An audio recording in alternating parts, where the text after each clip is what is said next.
Is the New Testament telling the truth about the resurrection? Find out today. Thank you so much for joining us and continuing. This is part 4, the 4th question in our series about Christianity. And we want to see, where does the evidence point to today? Picture this, we're in a court of law. And when a crime is committed, we have to piece together items, evidence to point to who did it, who did the crime. And it's all about evidence. And then this evidence is presented to the jury, and then the jury gets to decide. Well, in this case, we, you, and I are the jury, and we get to decide. But the problem is, many people have not looked at all of the evidence in this case, and they throw it out before they even look at the evidence honestly. So I want to encourage you, please, please, please stay with us. Watch till the very end of this video and make a decision for yourself about where you think the evidence lies about Jesus and the resurrection. Now, we're going to go through 6 points of evidence. First, the creeds. Early startings of these creeds within days or months of Jesus' death and resurrection. That was one. Number 2, all of the books of the New Testament, they are written before 70 AD, or actually probably technically 67 AD. We'll get there. Number 3, when these were written, there were many, many eyewitnesses that could have agreed with or disagreed with the facts being presented. Number 4, the disciples were willing to die for the resurrection. Number 5, archaeology always supports the biblical claims. And number 6, ancient sources who hated Christianity confirm these reports. So let's get right into it. The creeds. The creeds start right from the cross. Now, the earliest creed that we have still today we see it in 1 Corinthians chapter 15, verses 3 through 6, which says, I'll read it for us, "For I declared to you first of all that which I also received." So Paul is talking here. He's saying, hey, I wrote you that letter. I was telling you about this creed stuff, this stuff I received from other people.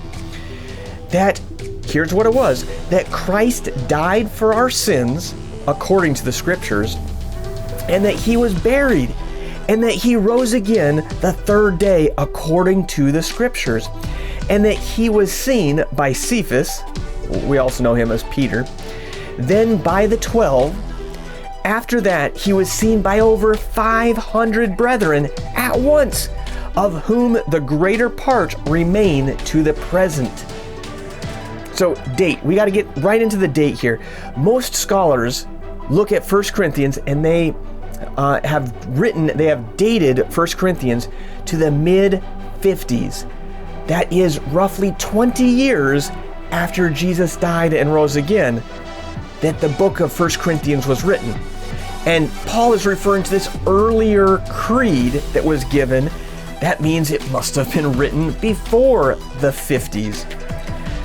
In the book of Galatians, but it asks the question, well, where did Paul get this? Because he says, I got this creed, I got this writing, this information. Well, in the book of Galatians, we are told that Paul spent some time with Peter and James in Jerusalem it would have been around 36 to 38 AD. This is probably when he received this original creed, putting the date of the creed written within days or weeks, or maybe months at most, since the resurrection of Jesus Christ. Now, next point, number 2, all books are written before 70 AD. So why we say this is because in 70 AD, the Roman commander named Titus, he destroyed Jerusalem after a 3-year siege. So the siege had been happening for a long time. That's why I said the 67. It probably would have been before 67. But this major pivotal thing that happened in the centermost city of Christianity was Jerusalem. Now, people writing anything like this would have put something about the destruction of Jerusalem into these writings, but they never did. Now, just try and think through this logically with me. If someone wanted to write a paper or a book on astronomy, and they were writing this book around April 1990 or even years after, I would bet that just about every book would mention the Hubble Space Telescope. Why? It was pivotal. It just was launched in April of 1990. This was pivotal in the exploration of the universe, so anyone writing anything about it would mention that thing. In YouTube terms, when someone wants to report, a lot of videos that go viral, they're videos that are reporting on something big, something major that's happening around us, or an important topic or important person, something like that. Well, these things would be true with the Bible as well. If, just like the Hubble Space Telescope, if someone was writing about something about Christianity, they would have mentioned some of these pivotal things, but they did not. Putting their writing before 70, probably before even 67 AD. It was written, I think this is number 4, it was written when eyewitnesses were still alive. Again, 1 Corinthians, I'm going to read this again. For I delivered to you first that which I also received, that Christ died for our sins according to the Scriptures, and that he was buried, and that he rose again the third day, according to the Scriptures, and that he was seen by Cephas, then by the 12. After that, he was seen by over 500 brethren at once, of whom the greater part remain to the present. These were eyewitnesses to the events of the Scriptures. They could have denied, they could have said, no, that never happened, but they didn't. They actually, we'll get there what they did with this, but they agreed with it completely. And one of the counterparts that's not part of our what we're going through here is no one ever produced a body. If someone would have wanted to stop Christianity in its tracks, produce the body of Jesus, no one did, because the body wasn't there. The body rose again. Next, what about martyrdom? The Bible and history records that most of the early followers of Jesus who saw him die, who saw him rise again, were willing to die for their faith in this. So, question, what about martyrs today? Some people will die for a lie that they believe is true, but no one will die for a lie that they know is a lie. The early believers were willing to die for something they saw was true. They were there to see it happen. They were there to see the risen Christ come back, and they were willing to die. This is what we would call an eyewitness testimony, and it weighs very, very heavily in the courts, even today. Moving on, archaeology. We don't have time to really go too deep into archaeology, although many items have been found, and they always support the Bible. So many times people have said, oh, the Bible's not true because archaeology has never found anything like that. And then they'll discover a piece and I guess the Bible is true now because we found this piece. One quick example of this is people used to say the Bible was an error because this guy named Pilate, it said Pilate had Jesus crucified, he was the last guy. We see no record of there ever being a person like Pilate in that position until 1961, when archaeology found this stone. It's now called the Pilate Stone, and it has his name, his location, and what he did, his position. It was found in this dig, the Pilate Stone. Time and time again, archaeology proves the Bible to be true. And the most compelling piece of evidence, now, if I wanted to prove that you were an all-around good person, cool guy, well, if I went and asked your friends and your family, that would be pretty good. But if I went and asked your enemies and they agreed and they said, "Oh, I don't like him, but he's a cool guy," that would be so good. And that's exactly what we have. Keep in mind our court of law type example here with the evidence presented.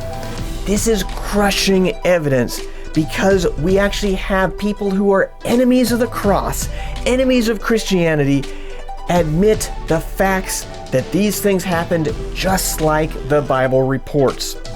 So outside the Bible, we have a few, we don't have many, but we have some. We're going to present only 3 tonight. We have Pliny the Younger. He tried literally to destroy Christians. He hated Christianity.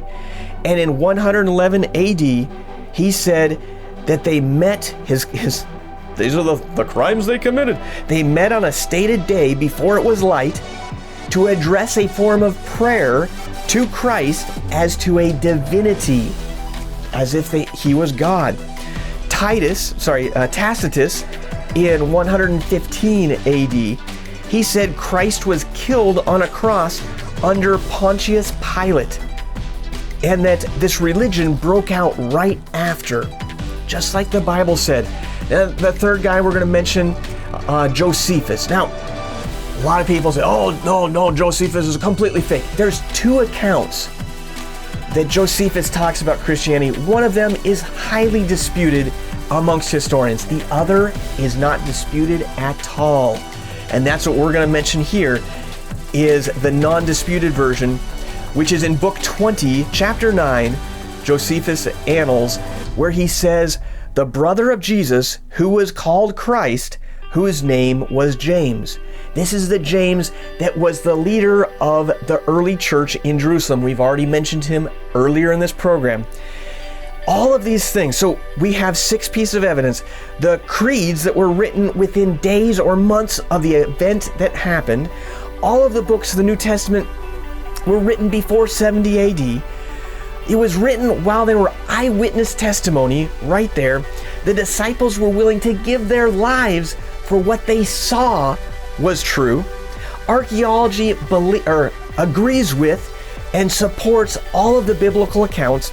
And 6, the ancient sources of people who were against Christianity that recorded these events were actually happening just as the Bible said.